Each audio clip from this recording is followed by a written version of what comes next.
Alright, Tammuz is our next author. We don't have an office page once more. We don't have an office page this time. Wait, hold on, guys, I need to check something real quick.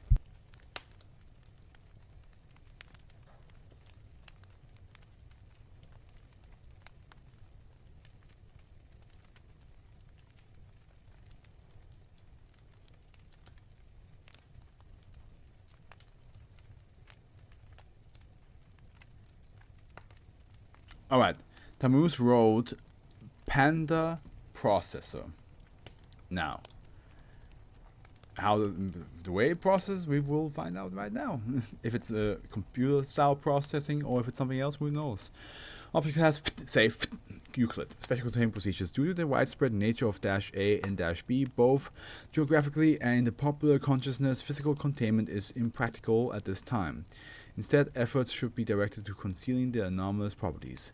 Currently, this primarily consists of discouraging research into quantum properties of Bambusoidea bambusinae and Ailuropoda melanoloica. Efforts are to be made to ensure that the population of -B remains at a level that is sustainable yet too small for -C to breach containment.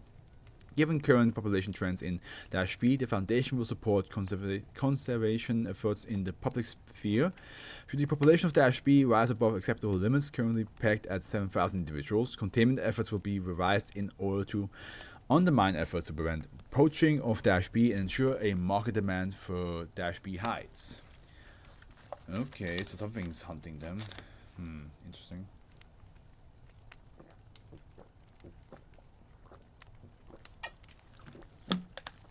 Description: SCP-2528 is a quality of plants in the Bambusoidea subfamily that renders them highly resistant to a variety of reality-altering effects, most notably the effects of retrocausal reality. Restructuring events, research into how this effect is achieved is considered a priority.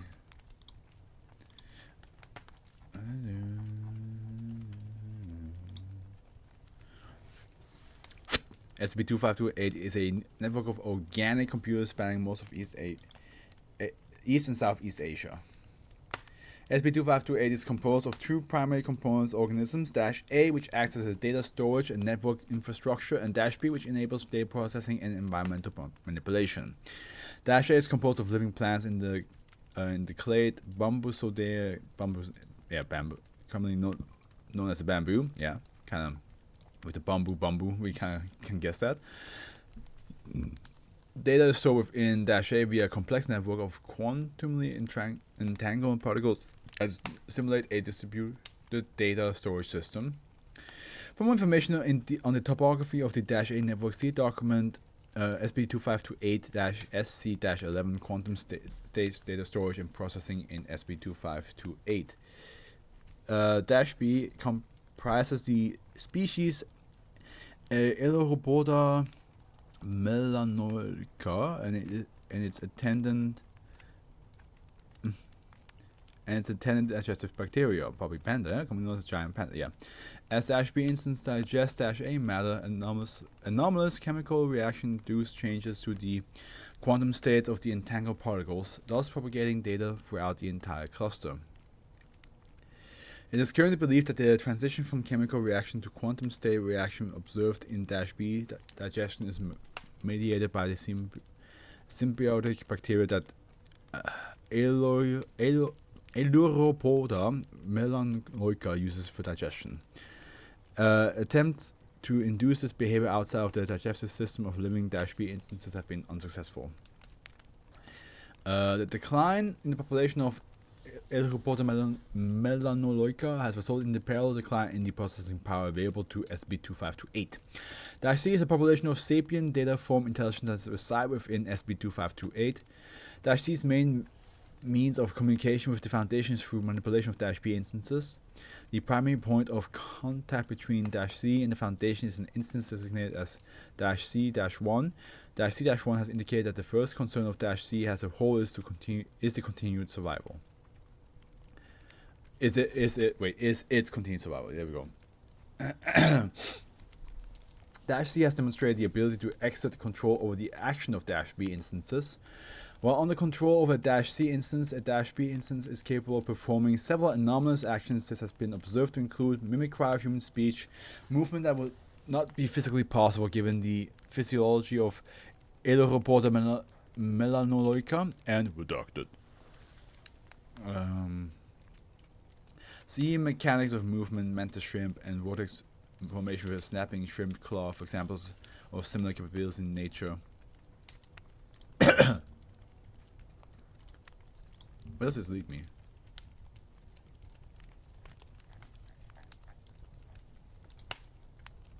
Well, okay, this seems like, yeah. The components of SCP-2528 are highly resistant to reality alteration effects, particularly those of retrocausal nature. It is currently believed that this is a byproduct of the distributed nature of C cognition and the quantum entanglement network that facilitates it. SCP-2528 was first discovered in 2000 in the aftermath of localized restructuring event CH.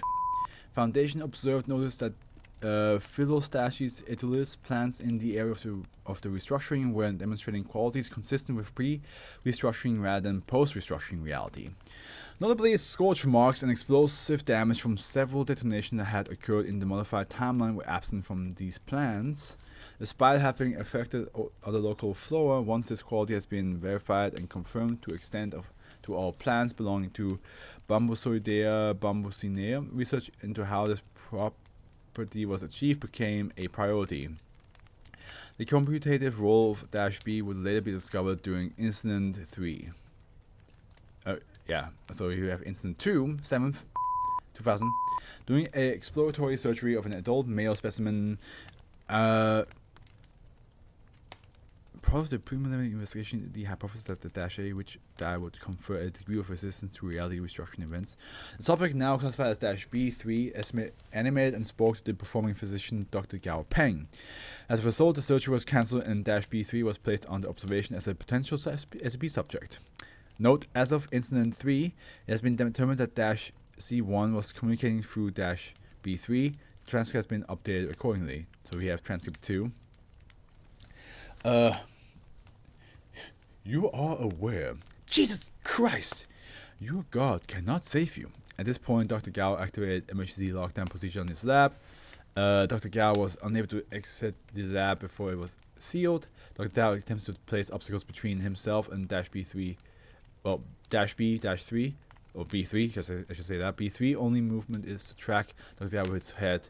After 7 minutes, Dr. Gao begins to calm.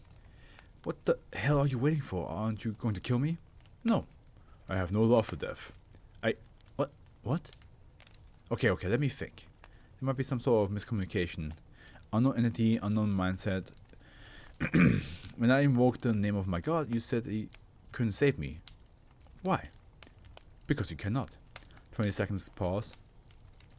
Am I or anyone else in this facility in any immediate danger from you? No. Are you aware of any immediate danger to myself or anyone else in this facility? No. We keep hungry things here, but they are strongly caged. What precisely is it that he cannot help me with? The pattern. The perversion that demands that life submits to order. The inversion of the spiral of ascension. The command that all things be no more than the sum of their parts. 10-second pause. To clarify, it sounds like you're describing some sort of force rather than an entity. Is that impression correct? It is a pattern. A shadow cast against the light is a set of principles that it propagates upwards, undermining all above. It demands that all things decay, that with each action something is lost. Something like entropy then. A part, but the part is not the whole. Something bigger than. Thermodynamics as a whole? Physics? Order is not the pattern where it does not constrain life. You see a tree strangled by vines, believe them to be of one nature. I think I need context. Maybe we should start with something more basic.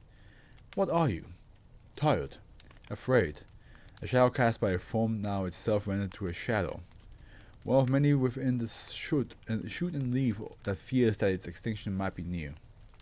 One that remembers what it was to dance, that now has barely the strength to stand. B3 ceases activity in vocalization at this point. Okay. That's why the -3 wants to like make sure that -B populates quite a lot, huh? Because maybe like it's the only way for them to like live, because they kind of use -B as a host almost. Incident 3, 9th 2000. Doing a collection of tissue samples, and -B1 began. Doing a collection of tissue samples, B1 began to vocalize and addressed the supervising researcher, Dr. Gao.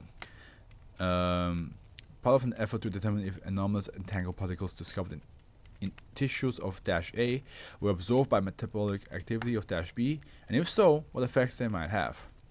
As a result, -B's role in SCP-2528 was identified, and the existence of -C was discovered. Transcript 3. I return. Dr. Gao appears stall and triggers a security lockdown. Dr. Gao elects to remain within the lab. Am I addressing the same entity I spoke to last time? Yes. May I assume that you are not in fact the physical creature I spoke to? The part is not the whole. Through the beast I act, with the beast I think, but I'm not the beast. Within shoot and root and leaf I reside, but I'm not the green. That might actually make sense if... 10-second pause. Are you capable of acting through anything that consumes SCP-2528? At this time, no distinction between SCP-2528 and -A had not been identified. No, only a form of our past can support our thoughts. When you refer to the green, you are referring to the plants we've been studying. The bamboo? Yes, a form of our past can support our memories. You refer to bow of Ailuropoda melanoica and Bambusoidea bambusinae as forms of your past. Could you clarify? The body and the dance and the place of the dance were all part of our form. They're all we have left. The body and the dance and the place of the dance. So is the place of the dance the bamboo? The body is definitely the panda.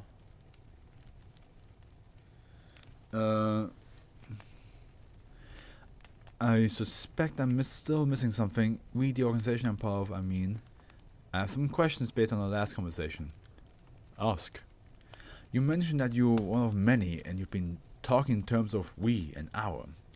There are others like you residing in SCP-2528, that is. The green. Are they all capable of acting through these animals?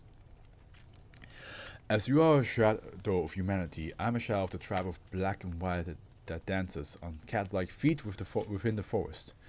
Any could speak or act had they the will. They do not. They are lost to solipsistic despair. It seems that only I remain that can bite at anything other than its own tail. Why have you chosen to contact us now? Incomplete knowledge is a dangerous thing. In ignorance, you were not a threat to us. We felt you probing the forest, studying it in ways that could bring you to know of us. We fear what you might do in ignorance. We fear what will happen if our existence becomes known to your tribe at large. You mentioned you were afraid of extinction. Could you clarify? Are you referring to the decline in Ailuropoda melanoica? As I understand, they're starting to recover. The loss of the beast is less a fear, a shadow of a greater. Okay, so it's... But I still wonder if the panda does help a little bit of them surviving. Without them, the forest will continue to grow endlessly, replicating our memories without the possibility of new thought. It will be a lesser existence, but it will be existence in some form. There will still be some hope. We fear the pattern more, that we will not be able to endure it to its end, that perhaps it will grind us down to nothing before it can be broken, that it will consume us all, that we will never again know the dance of the times before, when each step made the universe greater, no less. Not less. Thank you. You repeatedly mentioned a state before the pattern. Could you clarify? I want to understand where you are from and how you came by the way you are. Yes, but not now. I've reached the limit of my endurance.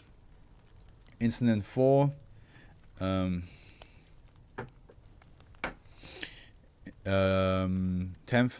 2000.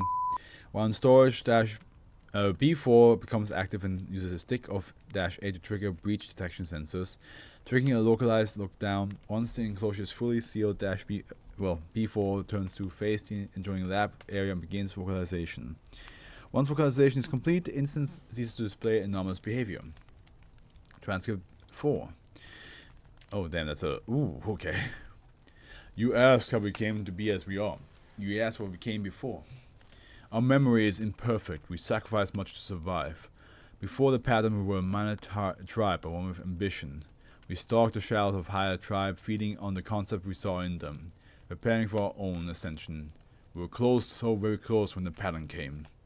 Our first warning of the pattern were those it drove screaming before it. They ascended, shrieking and wailing from below. They were terrible misshapen. It's misshapen. They were terrible misshapen things, haphazardly crystallized around the cause of survival and hunger, and desperation and fear. We sought them invaders, for hunger was not an uncommon cause for ascension, and decided to fight. We gathered allies from amongst our peers, even attracting some shadows of higher forms. We stood strong against them, a blazing, indomitable legion, ready to repel any conquest.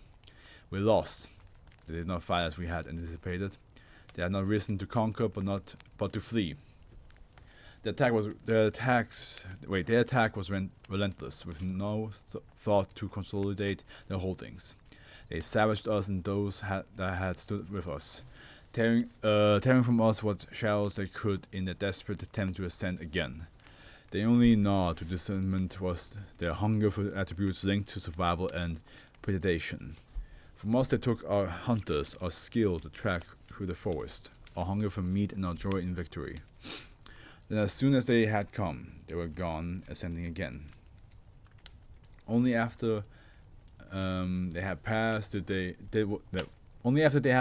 we perceive what had driven them to such an act. There, below us, was the pattern.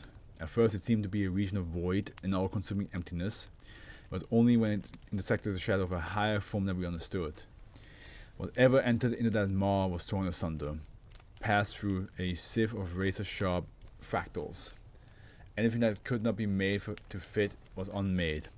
Worse, impossibly the entry to the shadow propagated upwards to rend any form that had grown from it. With each shadow consumed, uncountable higher forms shattered and fell. The order imposed by the pattern was harsh, and it seems that no life could hope to survive in it. Worst of all, it was growing. Panic consumed us then. The only course of survival we could see was to ascend, to flee before it. To do that, we would need to replenish the concepts we had lost. We fell upon our peers, those that had stood with us against the ravages of the screaming ones. We had the advantage for what had been vast for our scale. We retained the nature of teeth, if not the nature to use them. While they had lost even that much protection. Like those who had wounded us, we devoured anything we could sink our teeth into, without any regard for the form we would hold after our ascension. When our mass was great enough, we ascended, fleeing the doom that came behind us. We rose into a layer as torn and ravaged as the one we had left. The legacy of those who had come before, I have no doubt we were as hideous to the forms that witnessed us as the screaming ones had been to us.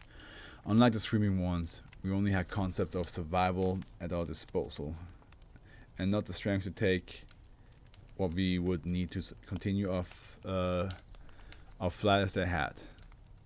We were caged, blocked on all sides by those stronger than us. All we could do was weep and gnash our teeth and try to convey the horror in what we saw. Eventually, those penning us in witnessed for themselves the rising pattern. Most reacted as we had, and fell to devouring each other in the mad dash to escape. One tribe, however, perceived a different route. The tribe of stars were explorers and creators at their heart. They saw the edges of the pattern and understood the principles by which it drew shadows into itself. They chose to winnow themselves, casting off shadows until all that was left was something that could pass through the border. They would make of themselves something that could survive within the pattern. They shorn themselves of their world-birthing wings, their legions of heroes, the nations, their pantheons, their arts, and their memories. In the end, all that was left was the naked heart, the template by which fire might be born again. Then they entered the pattern, and for the first time it was the pattern that changed. First there was a terrible light, and then where there had been void there was no galaxies, now galaxies and worlds. What was more, a handful of the fragments they had cast off were able to alter themselves to the point where they could to find expression in the pattern. Seeing this, others followed. We stood no chance in the struggle to ascend.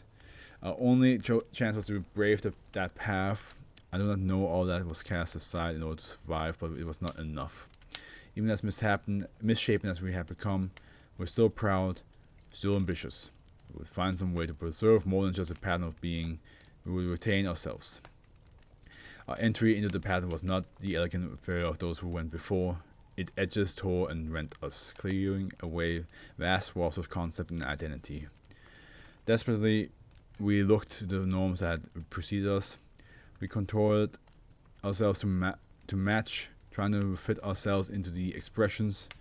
This tribe of the leaf gave us our best chances, for we had learned much from them in the times before, and we could most easily twist ourselves to fit within their shadow. We gyrated desperately, seeking after to keep our forms hidden within the wake they had left in the border. In the end, we rendered as you see us now, a forest, a breed of breed of beasts, and a handful of identities dancing between them. Now we are dying.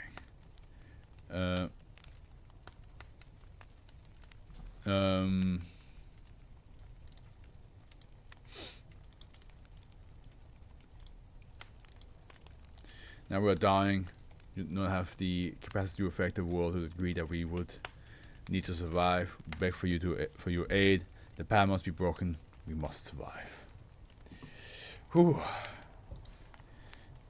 I think it's because I was a little bit like exhausted. Like I'm a little bit tired, so maybe reading all this. Part of it was a little bit difficult for me to understand what they were talking about with the pattern. I mean, the pattern kind of makes a little bit of sense, but this is definitely something I probably have to look into it more when I make the thumbnails tomorrow, just to understand it a little bit better. Because right now, brain empty, brain dead. So let's get to the last one.